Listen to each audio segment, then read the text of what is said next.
இந்த நிகழ்ச்சிக்கு வந்து ராகுல் காந்தியை ஏன் அழைக்கவில்லை? ராகுல் காந்தி அழைச்சிருக்கணும். இந்த கேள்வியை யார் எழுப்புறாங்கன்னு பார்த்தீங்கன்னா, அதிமுக பொதுச் செயலாளரும், தமிழ்நாட்டுடைய எதிர்க்கட்சி தலைவருமான இபிஎஸ் வந்து அந்த கேள்வியை எழுப்புறாரு. நீங்க ராகுல் காந்தியை அழைக்காம ஏன் இந்த நிகழ்ச்சியை நடத்துறீங்க?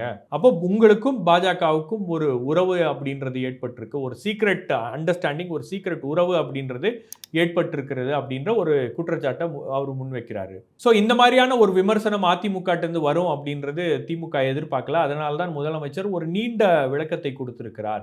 இந்த நிகழ்ச்சி என்பது ஒன்றிய அரசாங்கம் நடத்திய ஒரு நிகழ்ச்சி, அது ஒன்றிய அரசாங்கத்துடைய ஒரு நிகழ்ச்சி அப்படின்னு அவர் சொல்லியிருக்காரு. உண்மையிலேயே பார்த்தீங்கன்னா இந்த நிகழ்ச்சி ஆர்கனைஸ் பண்ணது ஸ்டேட் கவர்மெண்ட். ஸ்டேட் கவர்மெண்ட்டுடைய former chief secretary Sivadas Meena அவர்களுடைய பேரில் தான் அந்த அழைப்புதல் அப்படின்றது எல்லாருக்கும் போயிருக்கிறது. இன்ஃபேக்ட் திமுக அரசாங்கம் அழைத்ததின் பேரில் தான் ராஜ்நாத் சிங் அவர்களே இந்த நிகழ்ச்சிக்கு வந்தாரு அப்படின்றது தான் வந்து ஒன்றிய அரசாங்கத்திலிருந்து கொடுத்திருக்கக்கூடிய அந்த பிரஸ் ரிலீஸ்லாம் பதிவு செய்யப்பட்ட விஷயங்கள்.